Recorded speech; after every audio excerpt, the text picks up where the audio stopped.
Hello viewers, நாங்களோட Lakshmi. நீங்கள் பார்த்துருக்கிறது 0 point Lakshmi. வாழ்கிற பிள்ளைய தாயாருக்கு எடுத்தான்னு சொல்லுவாங்களே, அந்த பழமொழியை பார்த்த மாதிரி இருக்குது இன்றைக்கி சீனு.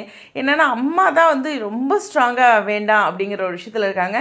பட் அவங்க விஜயை புரிஞ்சுக்கிட்ட வியூ வந்து அவருக்கும் விஜய்க்கும் பாதகமாக இருந்திருக்கு அப்படிங்கிற ஒரு விஷயம் தான் இங்கே கவனிக்கக்கூடியது. ரொம்ப முக்கியமானது இன்றைக்கி தாத்தாவோட அட்வைஸ். இது மாதிரியான ஒரு பர்சன் வாழ்க்கையில் இருந்தாங்கன்னு வச்சுங்களேன், எவ்வளோ பிரச்சனைகளை வேணாலும் கடந்துடலாம்.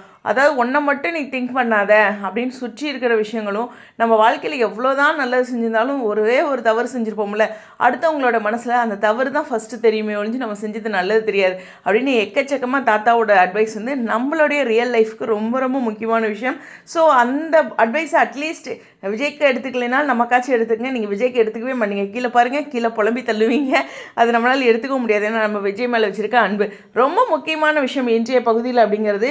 கொடைக்கானல் போயிட்டு 2 நாளில் திரும்பி வந்துடலாம் அப்படிங்கிற ஒரு விஷயத்த சொல்லியிருக்காங்க. கொடைக்கானலுக்கு டிக்கெட் புக் பண்ணுறது கன்ஃபார்ம் ஆகிடுச்சு. ஸோ நல்லா சுத்த வேஸ்ட். அந்த நர்மதா படிப்பை பற்றி எங்கேயாச்சும் நான் பேசுகிறேன்னு பாருங்கள். அந்த பிள்ளை படிச்சுட்டு இருக்குது இல்லை, எப்படி டக்குன்னு கட் பண்ணிட்டு போவாங்க. அது ரிலேட்டடாக தான் அந்த திருப்பி வர்றது அப்படிங்கிற ஒரு விஷயத்த இங்கே கங்கா சொல்கிறாங்க. ஸோ ஓவராலாக இன்றைய பகுதி வந்து ஒரு எமோஷ்னல் நிறைஞ்சது. ஏன்னா அந்த பாடல் ப்ரமோவில் போட்ட பாடல்களை போட்டு அந்த பக்கம் காவேரி வருத்தப்படுறதும், நிறையா ட்ரீம் சீன்ஸ், அதாவது நிறையா சீன்ஸை நம்ம நினச்சி பார்க்குறது அப்படின்ட்டு. அதே மாதிரி இங்கே விஜயும், ஸோ விஜய் காவேரி 2 பேர்த்தோட அந்த பியூட்டிஃபுல்லான சீன்ஸ் எல்லாம் ஒரு பக்கம் காட்டினாலும் அவங்களுடைய லவ்வோட ஆழத்தையும் காட்டியிருக்காங்க. எனக்கு இன்றைய பகுதியில் ரொம்ப முக்கியமான விஷயம் தாத்தாவோட அட்வைஸ் தான். அதை எடுத்துக்குவோம். ஸோ இந்த வீடியோ பற்றி உங்களுடைய கருத்துக்கள் ஸ்டேயும்.